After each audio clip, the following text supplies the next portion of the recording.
بسم الله الرحمن الرحيم الحمد لله رب العالمين والصلاة والسلام على سيد المرسلين اللهم علم ما ينفعنا وانفعنا بما علمتنا وزدنا علما سبحانك لا علم لنا إلا ما علمتنا إنك أنت العليم الحكيم نوينا تعلم وتعليم وتذكر وتذكير ونفع انتفاع وإفادة واستفادة وحث على تمسك بكتاب الله وسنة رسوله صلى الله عليه وسلم ابتغاء وجه الله تعالى ومرضاته وقربه وثوابه سبحانه وتعالى لا إله غيرك نستغفرك ونتوب إليك الحمد لله والشكر لله قربنا الرحمن.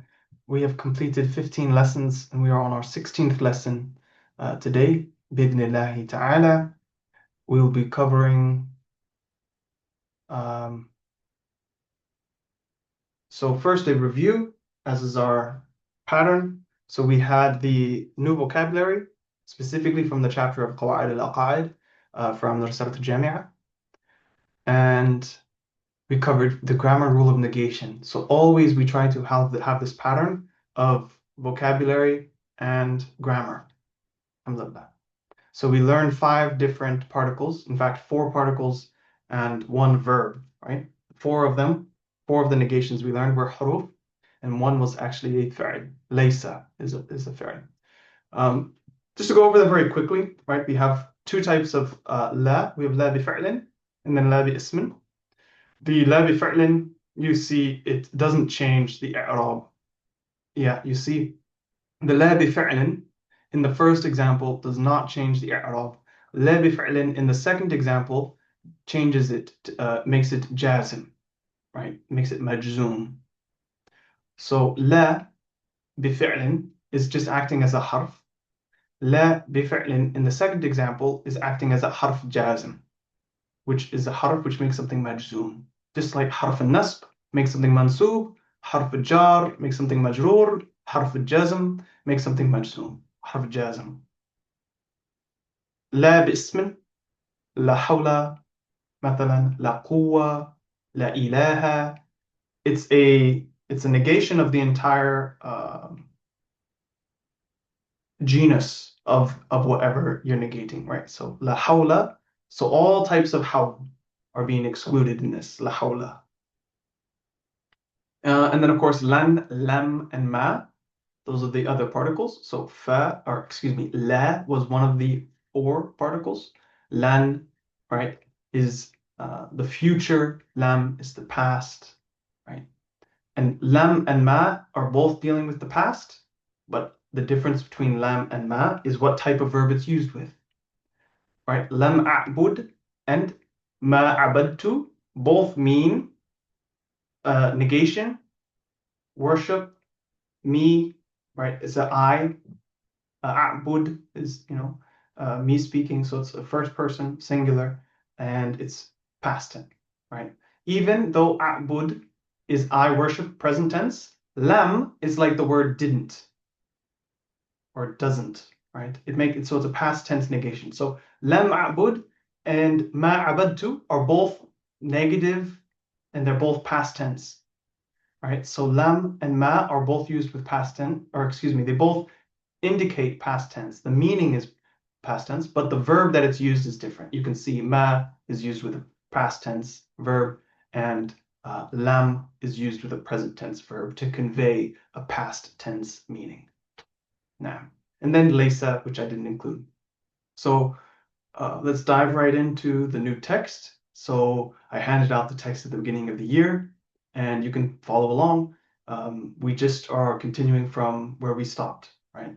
So قال المصنف رحمه الله تعالى ونفعنا الله بعلومه في الدارين آمين خلق السماوات والأرض وخلق الموت والحياة والطاعة والمعصية والصحة والسقم وجميع الكون وما فيه وخلق الخلق والأعمالهم وقدر أرزاقهم وآجالهم لا تزيد ولا تنقض. لا تنقص عفوا لا تنقص. So breaking it down one bit at a time, right? We are forming a habit as Arabic learners.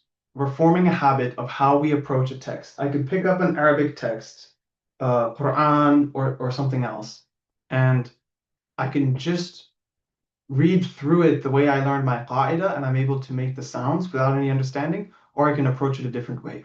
We are supposed to be here training a new way of thinking and looking about the problem and approaching it um, with an inquiring mind. We should be inquisitive about it, right? So, خَلَقَ السَّمَاوَاتِ وَالْأَرْضَ. We should look at the grammar. We should look at the vocabulary, right? And especially at this stage for earlier people, I would say focus on the vocabulary, a little bit less on the grammar. I do quite a bit of grammar just because I want to make sure that we are getting the most, right? I understand that these are dense lessons. I understand that students will most likely benefit from listening to it over and over, right? So I want to make sure that the time is used very well. So that's one of the reasons. You will not be wasting your time by listening to the lesson over and over again. We take our practice. What's the first thing we do? We take out our words. Maybe we can read a whole page and we don't need to stop. But as soon as we are finding words we don't know, we stop. So, khalaqa. Oh, I don't know that word. Stop right away. I made it one word in. Sometimes we have days like that. So I pick up my Arabic text, khalaqa.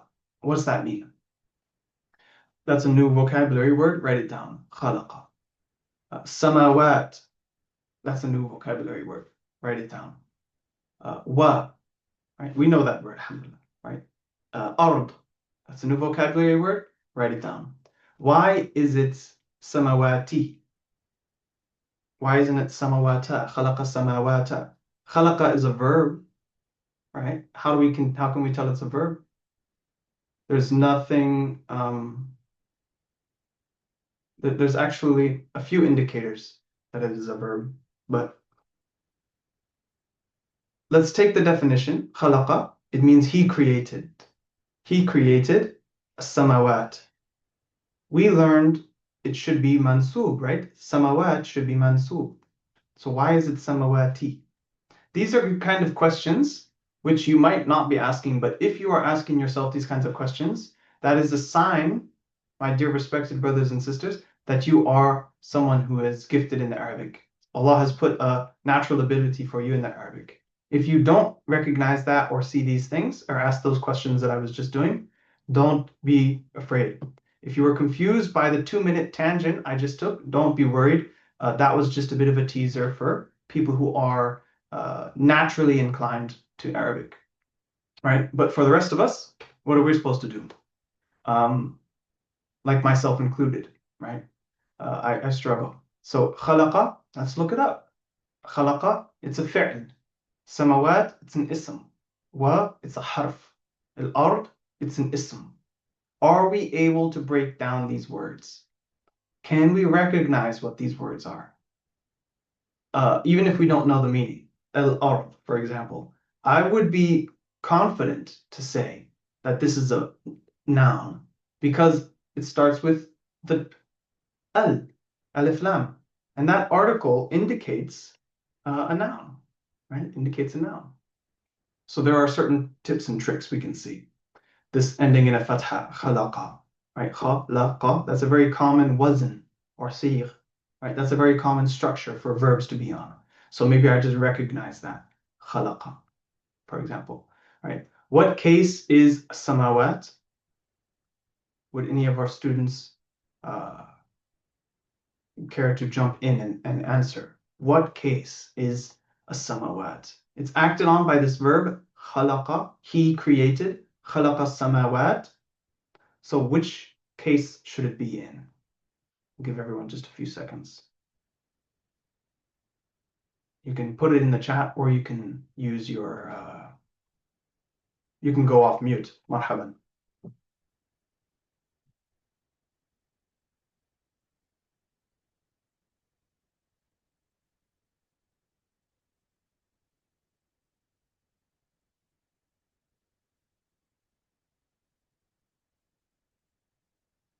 Inshallah. MashaAllah. So pause if you're using a recording and you're trying to answer. And nah, Ali, you're correct, right? It's mansub, right? It's halatun nasb, halatun nasb. The reason it's going to be halatun nasb is because uh, it is acted on by the verb. There are two real things which are going to make something mansub. Harf nasb, a particle which makes it nasb, and then a verb acting on it, direct object of a verb. So خلق السماوات. What is being created? السماوات. So السماوات is mansub, even though it's ending in a kasra. Even though it's ending in a kasra, which is usually a sign that something is majroor, right? That kasra usually means something is majroor, but there are exceptions. Samawat, this is one of the exceptions, right? So we see خلق السماوات والأرض. الأرض. Ard is normal.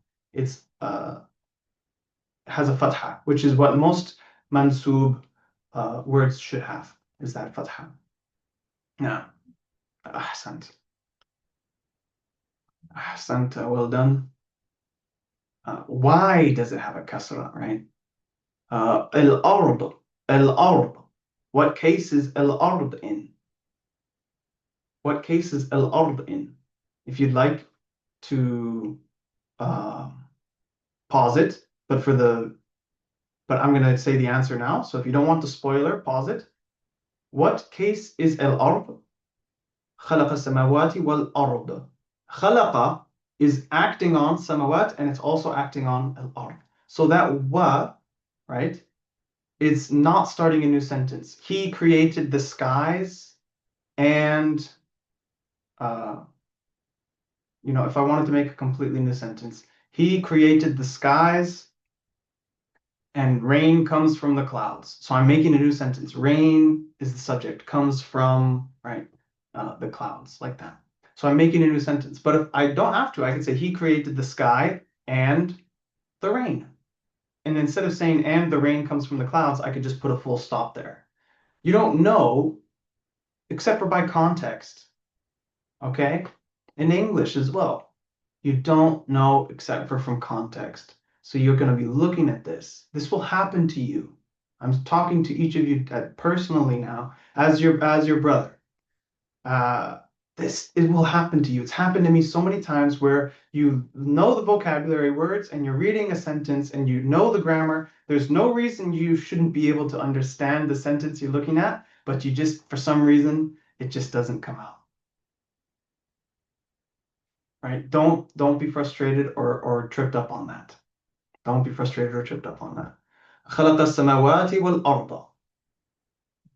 It just takes slowly, slowly, slowly with practice. Right? وخلق الموت والحياة.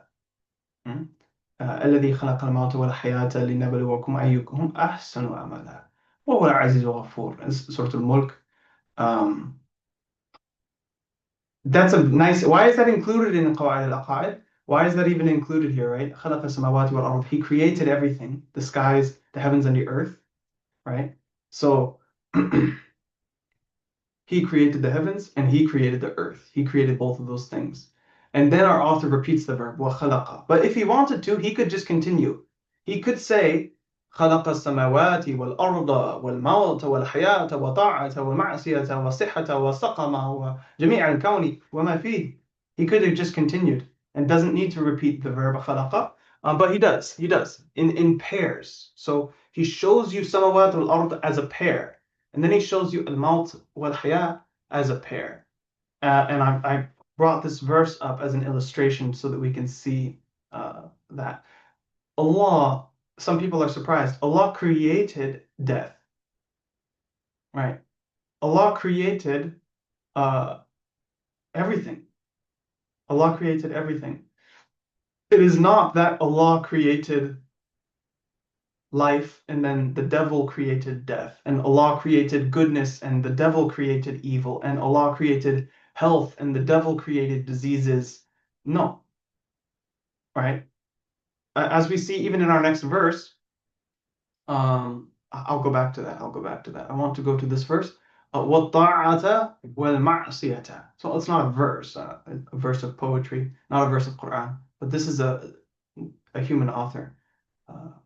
وَالطَّاعَةَ وَالْمَعْصِيَةَ. So what is happening here? Allah has created ta'a. Ta'a is obedience. And He's created ma'siyah. Ma'siyah is disobedience. Allah has created everything. So that's why this is included in the chapter of Qawa'id al-Aqa'id. Remember, we're first and foremost, we're reading an Arabic book. We're reading an Arabic book. Everything we're reading is centuries or even over 1,000 years old. Written in Arabic by Arabs for Arabs. Right? So this is a book to teach people their religion in Arabic. This is a classical Arabic text. وَخَلَقَ الْمَوْتَ الْمَوْتَ. So again, al-arda. It's not ardan. It's one vowel at the end. Al-mauta. It's one vowel at the end. Is it a dhamma? No, that would be marfu'. Is it a kasra? That would be majroor. Is it a fatha? It is mansoob. Mansoob again because of the verb khalaqa. Who is doing this khalaqa? Khalaqa. It doesn't say wa huwa khalaqa and he created. It says wa khalaqa and he created. So in English, we need the pronoun. In Arabic, we don't. I've told you that rule before. Don't be mad at me for telling you again. It's showing up in our text right here. Our author, who is an Arab, writing in a pure Fusha, pure Arabic, and he doesn't feel any need to add the word huwa anywhere. He just says وَخَلَقَ الْمَوْتَ وَالْحَيَاةَ. And he created, meaning Allah. Allah Jalla Jalaluhu. A lot of Arabic requires deep, not reading between the lines. It requires a lot of intellect, a lot of thinking. Contextualization. You have to read the context and understand the context in many cases. وَخَلَقَ الْمَوْتَ وَالْحَيَاةَ. So again, separate these words. This is so helpful.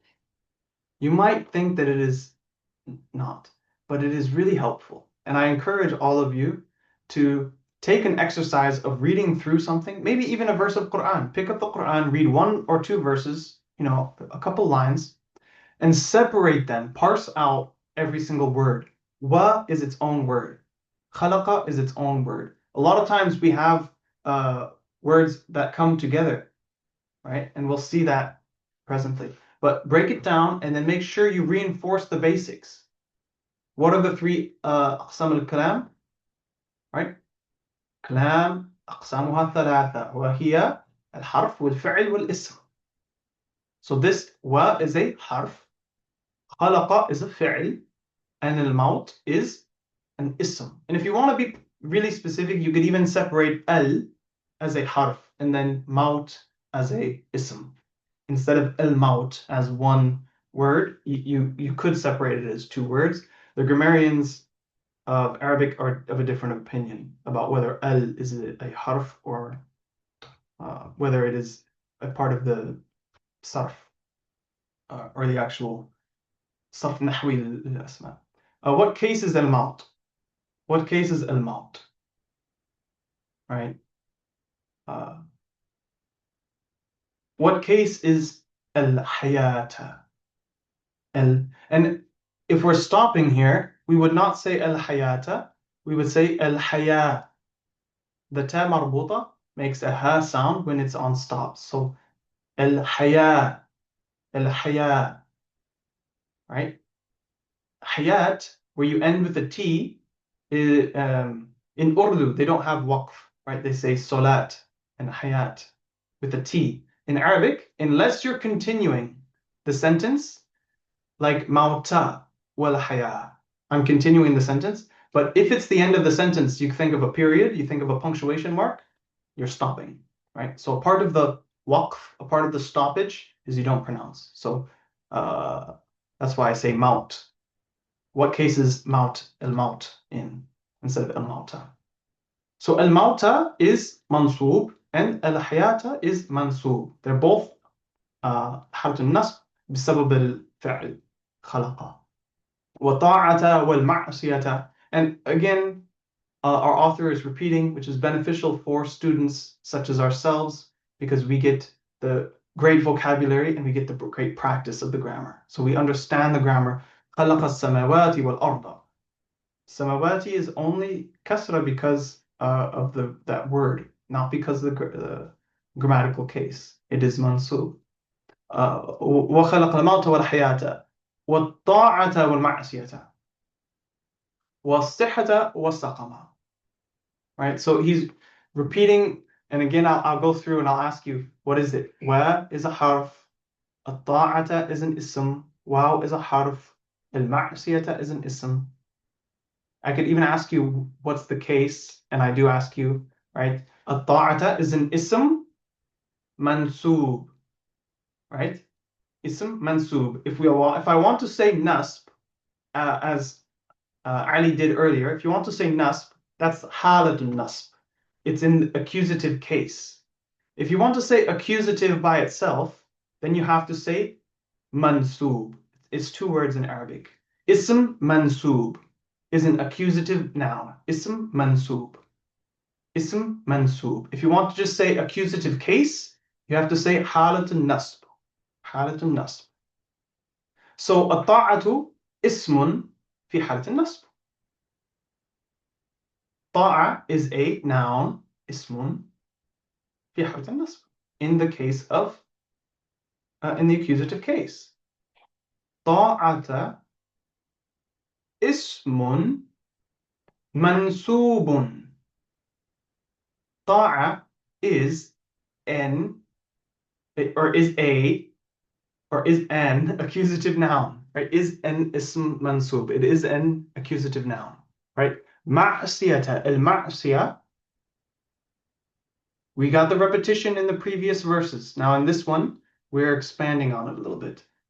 We understand, yes, al-arda is mansub. Yes, al-mauta is mansub. Al-haya is mansub. Al-ta'a is ismun mansubun. Ismun mansubun. And same with al-ma'siyah, ismun mansubun. Mansubun. Naam. Bitanween. Because you're not saying ta'a is the accusative noun. Like the accusative. What would that even mean? The most special accusative noun in the world. No, you're just saying it's a accusative noun. It's an accusative noun, right? So ismun mansubun. You have to understand what you're saying when you're articulating it. And that's the key. وَالصِّحَّةَ وَالسَّقَمَ. And you'll note as well, I've not included the shadda on the sun letters. That's because this is not a tajweed class, nor is this Quran. I'm not trying to keep you from mispronouncing a verse of Allah's uncreated speech, right? So the Quran is written to help non-Arabs to read it. But as for the fact that Sad and Sin are sun letters and they will experience a shadda, is not it's not a attribute of the letter itself or the word itself. That is an aspect of tajweed, which you should know. So wasihhata, wasihhata, that has a tanween on it. Wasihhata, wasaqama, wasaqama. But the word saqama, it doesn't have a shadda at the start, right? Neither does sihha, does not have a shadda. It's just sad, ha, ta marbuta. Because the shadda means double letters. It's indicating that the letter appears twice. So sihhata wa saqama. Sihha, as you write it in your vocabulary lists, sihha should have a shadda on the ha. Saqama has no shadda, right? I hope that that's clear why I've done it like that. What is waw? Harf. What is as-sihhata? Ismun mansubun. What is waw? It's a harf again. What is as-saqama? It is an ism mansub. So ta'a is obedience. Ma'siyah is disobedience. Sihha is health. And saqama Saqama is, excuse me, is funny enough, Saqama is like an ailment or sickness or disease, right? So, and I was coughing just now, so our author is showing us al-dad. He's showing us opposites, antonyms. And antonyms are a great way to learn vocabulary. Hot, cold, up, down, high, low, right, left, heavens and earth, life and death, obedience and disobedience, man and woman, brother, sister. So many opposites, and they're very helpful for us to learn vocabulary.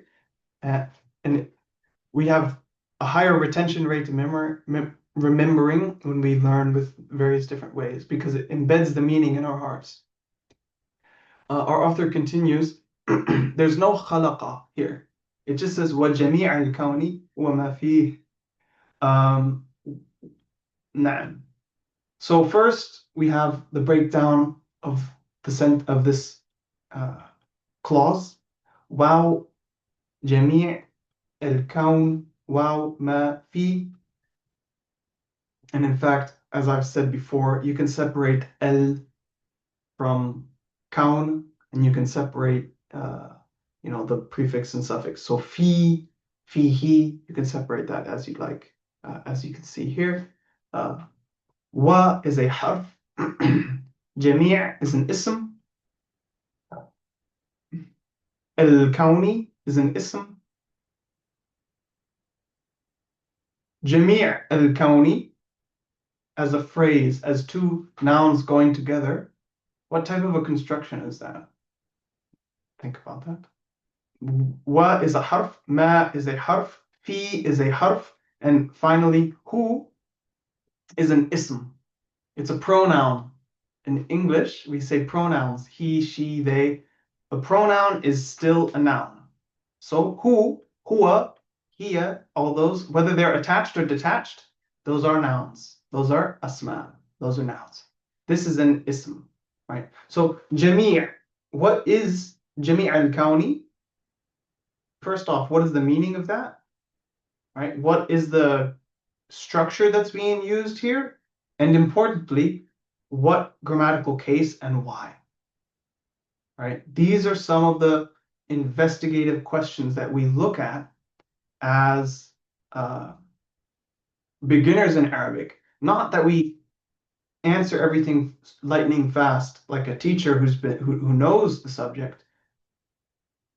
Forgive me if you get that impression. Don't think you need to know all of this. You don't know them yet. That is why you're in the class learning. So Jami' al-Kawni. Let's just focus on what we know. How many vowels are at the end? Jami' al-Kawni. Is it tanween or is it not? Jami'a. So it is one. Is that a fatha, dhamma, kasra? Right?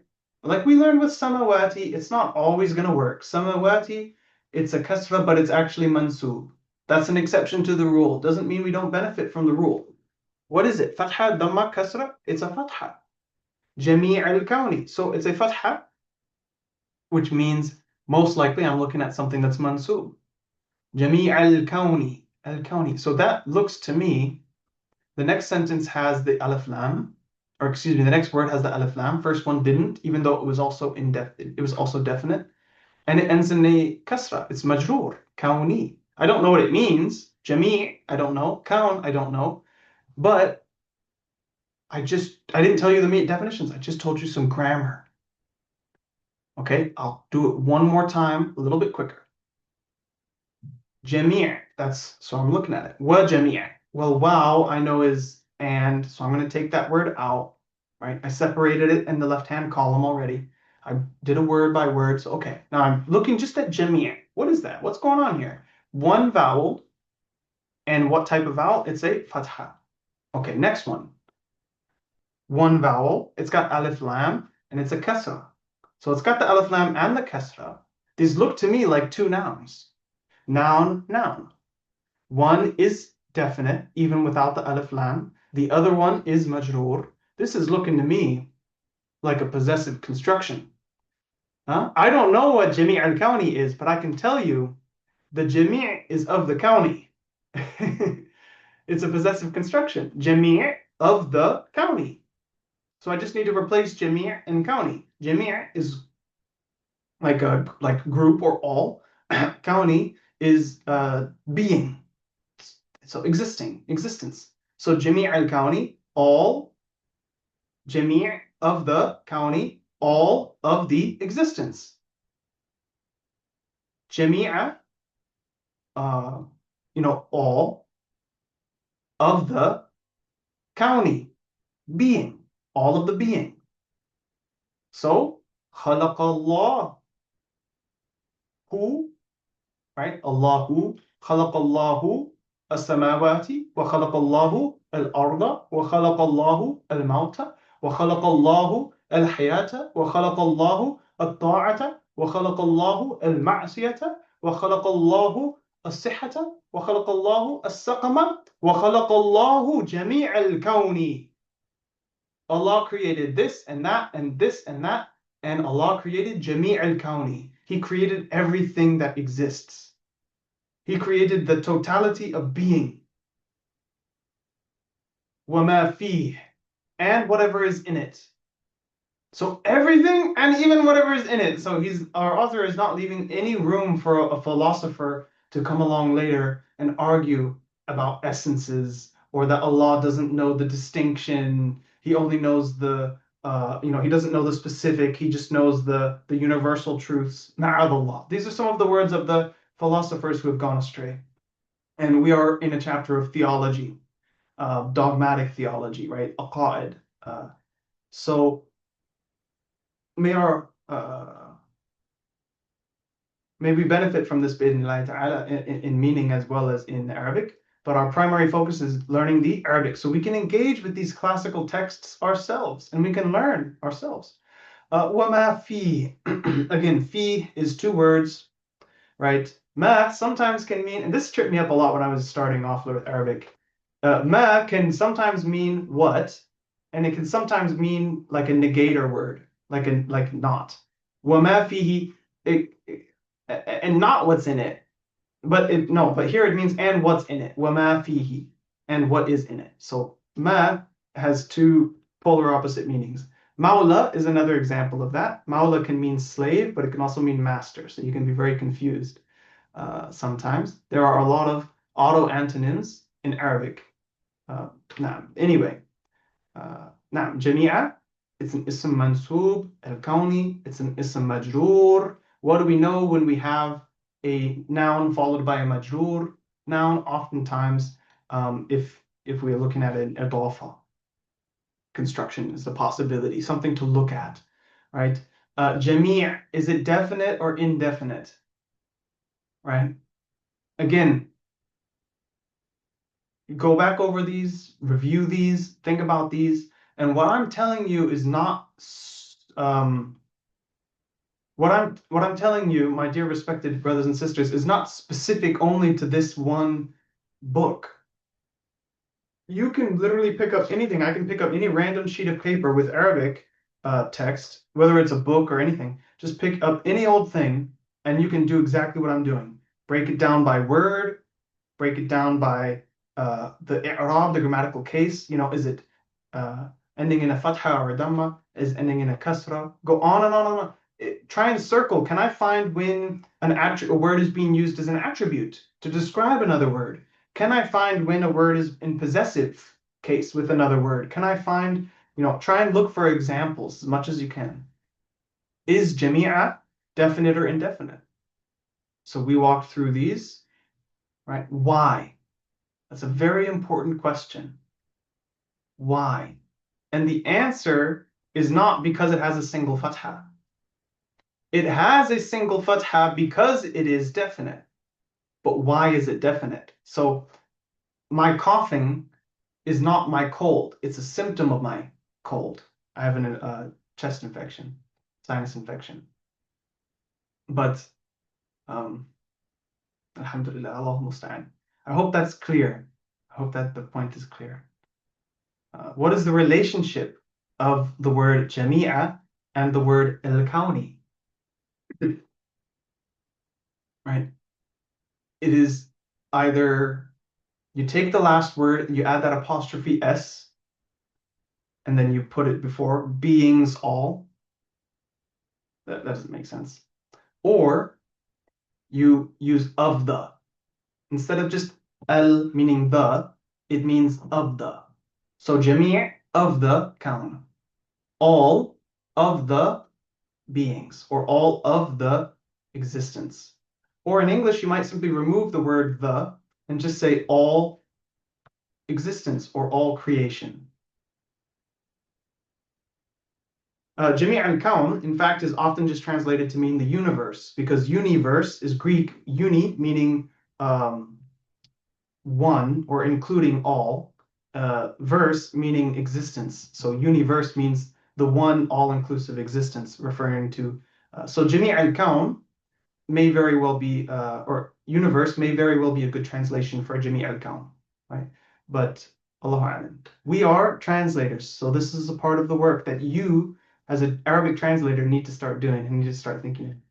Kaun, is kaun a masdar? Is kaun a masdar? What's a masdar? Never heard of that in my whole life. Hopefully, we remember what's a masdar. And it may be my fault and shortcoming as a teacher, but there's three common words, right? So Arabic, alhamdulillah, is just masdar. But the other one I use is grund, which is the traditional word in English grammar to refer to that. And a new word which I've seen used recently is verbal noun. So grund or verbal noun in English, and in Arabic it's called a masdar, the place of origin. A beautiful name. So kaun, is that a masdar? Yes, it is the kana yakunu, right? Kana yakunu means to be. Kaun is being, beingness.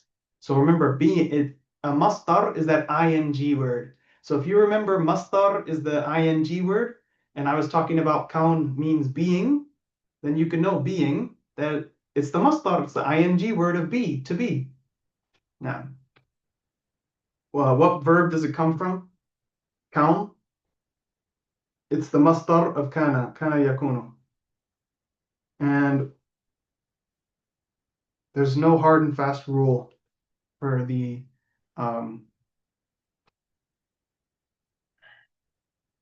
voweling of a masdar. وقال المصنف, our author continues, rahimahullah ta'ala wa nafa'ana Allah bi ulamihi fi darain. Our author continues, may Allah have mercy on him and may Allah benefit us through his knowledge in this life and the next. وخلق الخلق وأعمالهم. This is a very important verse about our aqidah, about our beliefs as Muslims. Allah subhanahu wa ta'ala خلق الخلق. He created the creation, right? He created Jami' al-Kawni, he created the universe, وَمَا فِيهِ, and everything in it. وَخَلَقَ الْخَلْقَ. He created creation itself. He created creation. وَأَعْمَالَهُمْ, and that their actions. Okay, so Allah khalaqa. Allah is the doer here, even though he's not mentioned. It just says وَخَلَقَ, and he created. He is Allah, right? El-khalqa, definite. It's got the alif lam, so it's got the right there for us. The khalqa, so el-khalqa, right? So just one vowel makes sense. It's a fatha, so it's being acted on by the verb. Okay, I'm with it so far. وَخَلَقَ الْخَلْقَ. That's the same word, khalaqa and khalaqa. It's the masdar of itself. Khalaqa al-khalqa, created creation. Even in English, you can see the word created and creation are similar. وَأَعْمَالَهُمْ, wa, and a'mala. A'mala is different from whom. Okay, please trust me that I know what I'm talking about. What is important for you to learn. If you don't understand and you don't see how it clicks, when I was a student with Arabic, sometimes I was like not sure why I'm expected to learn something, and I would be resistant. But there's a very important reason. Why are we separating this word out? وَأَعْمَالُهُمْ is written together. It's written with no spaces. Waw is removed. That's a prefix. Hum is removed. It's a suffix. The word in the middle is a'mala. If you don't know how to do that very basic snipping up of the sentence into its parts, you won't be able to know that a'mala is ending on a fatha. It's not ending on a sakin, hum. It's not ending on a dhamma with the hu, a'mala hum. It's ending on la. That's the end of the word. That's the end of the word. Hum is a second word. It's a suffix. It's a pronoun suffix that you add at the end. So it's a possessive. It's not wa el a'mal. It's just wa a'mala hum. So it's not possessive construction with two nouns. It's possessive construction with noun and a pronoun. So a'mala hum. So hum is theirs, they, right? So it's their something. It's their a'mal. Whatever a'mal means, I don't know what it means as a student. It's a new word. وَأَعْمَالَهُمْ. It's definite. Why? It's possessive, right? It's mansub, okay? And their a'mal. Whatever a'mal means, fill in the blank, right? So Allah created the creation and all of their deeds. A'mal is your actions, your deeds. So Allah created you as well as your deeds. When you do something, when you feed yourself, you're not feeding yourself, Allah is the doer. When you throw something, Allah is the doer. When you throw a ball and the ball breaks through a window, Allah is the one who's throwing the ball. Allah is the one moving the ball. Allah is the one breaking the glass, breaking the window. Allah is fa'al.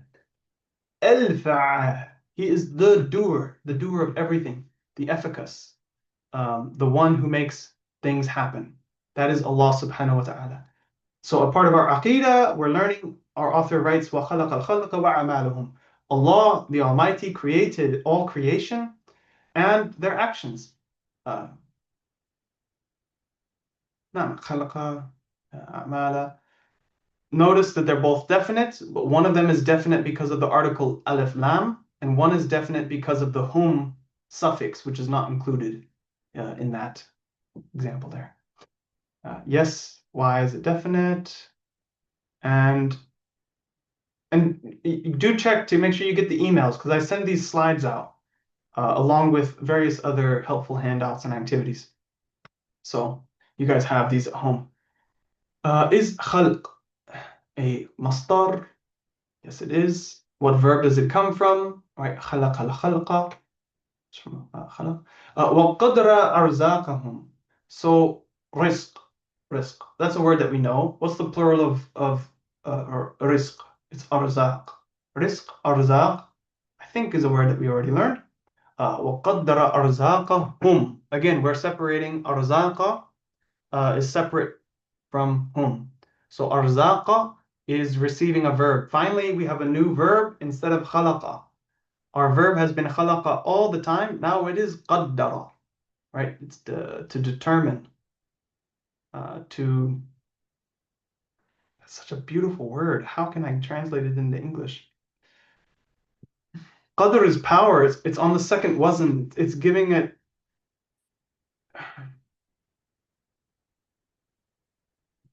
Arabic is just extremely beautiful, and it's absolutely necessary that you guys learn Arabic, and you have to learn it in its own language. The only way to do it is just bit by bit and immerse yourself further and further. So, وَقَدَّرَ قَدَّرَ, I would translate قَدَّرَ as determines.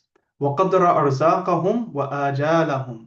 He determines their, again, rizq is a word that we don't know how to translate in English. Some people use the word provisions. So rizq, your provision, right? Which is a word that's not been used since like the Pirates of the Caribbean. What's your provisions? So we're using archaic. Archaic is a word which means old and out of use. So we're using old and out of use English words now that only scholars would ever bother to learn. like provisions, right? But that's just because in Arabic we don't have words in English to represent them. That's it. وَقَدَّرَ أَرْزَاقَهُم. So he divvies out their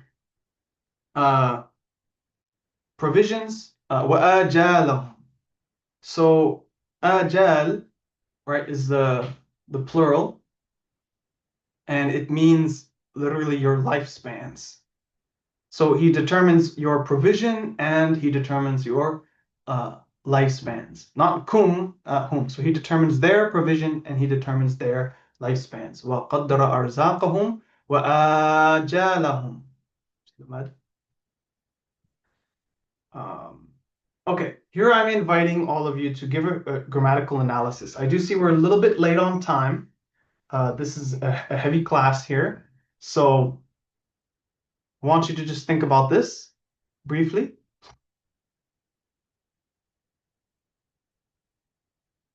And pause, rewind, go back to it if you want to do it. Even if I tell you the answer today, if you go back to it and do it tomorrow, test yourself. Don't assume you'll remember. Even if I tell you the answer today, go and do the exact same question tomorrow. And if you remember, then alhamdulillah, you've reinforced your learning. If not, then alhamdulillah, you've reinforced your learning and you'll remember next time. So the grammatical analysis of arzaqahum and ajalahum. What's the case and why? Is it definite or indefinite, and why? Arzaqahum is mansub because a verb is acting on it. Qaddara is acting on it. It is definite because of the possessive suffix hum. And ajalahum is likewise mansub because it's being acted on by the verb. Qaddara, right? That action is being carried over with the waw. Qaddara, this, wa, this, wa, this, wa, this, wa, this. It's and. So I'm going to do this and this and this tomorrow.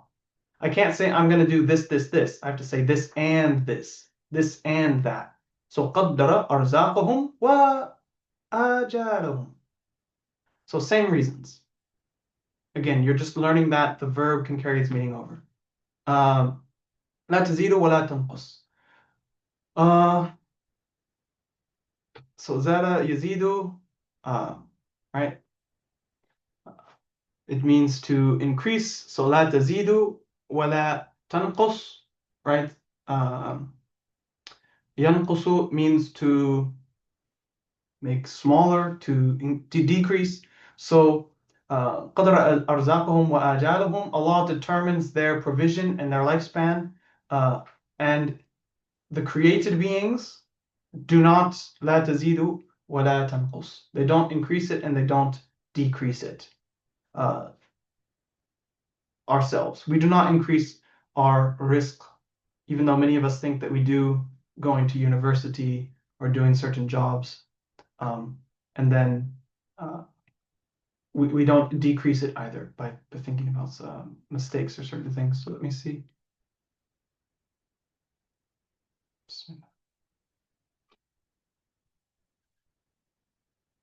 Okay, why is tazid and tanqus in that form? Why isn't it plural? Non-human plurals are treated as feminine, right? Form is the rules explained here. I'll go ahead and give you a chance to read that. And I see someone put a message in the chat. Oh, barakallah, sister. Excellent. You've got a nice breakdown of our class today. Barakallah fiki. So it does not mean she would increase or she would decrease, right? Tazid, tanqus. It means it. So it's an in or they. It's a plural. So whenever you have a plural that's non-human, it's treated as feminine. It's a very important rule. It is used very often. I mean, obviously, right? How often do we use non-human nouns? All the time. So we got a lot of abdad. We got a lot of opposites here, right? Al-maut wal-haya, they're opposites. At-ta'ata wal-ma'siyah, opposites. الصحة والسقم, opposites. تزيد, تنقص, those are verbs, but those are also opposites. Go home, look up these words. Well, you're already home, aren't you? May Allah bless all of you and your homes and fill them with honor and dignity and light from Him until the day of judgment, and keep all of your children and posterity on the right path, and unite all of you and us in Jannat al-Firdaus without any accounting, and make all of that easy on us, Ya Allah. Ameen, ameen, ameen, ameen, ameen, ameen. And that is so easy for Allah to do, even though we're unworthy. We call upon Allah with His great generosity, not with our worthiness, right? So we ask for the very best things. Ameen, ameen. That's easy for you, Ya Allah. Ameen, ameen. So take these words, put them singular, plural, and put them past tense, present tense. So with nouns, singular, plural. With verbs, past tense, present tense. Go back to the vocabulary list that I've given all of you several months ago, and you'll see exactly the format. So قال المصنف رحمه الله تعالى ونفعنا الله بعلومه في الدارين آمين. خلق السماوات والأرض وخلق الموت والحياة والطاعة والمعصية والصحة والسقم وجميع الكون وما فيه وخلق الخلق وأعمالهم وقدر أرزاقهم وآجالهم لا تزيد ولا تنقص. Speaking at a slow tone now. خلق السماوات والأرض وخلق الموت والحياة والطاعة والمعصية والصحة والسقم وجميع الكون وما فيه وخلق الخلق وأعمالهم وقدر أرزاقهم وآجالهم لا تزيد ولا تنقص. Practice yourself. Use your tongue as a muscle. Muscle memory. You have to wag your tongue. You have to practice talking. Read this paragraph until you are sick of it. Practice, practice, practice. My dear respected brothers and sisters, you will surpass me in Arabic. Bi'idhnillahi ta'ala. You will understand your prayers. You will understand your Quran.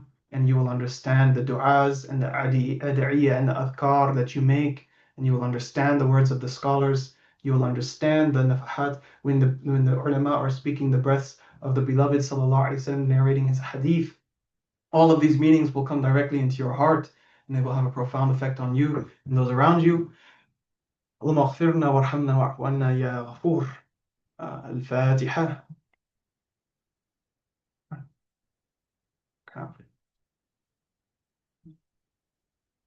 Ameen, ameen, ameen. Please reach out to me if you have any questions. I'm at your service. Assalamu alaikum wa rahmatullahi wa barakatuh.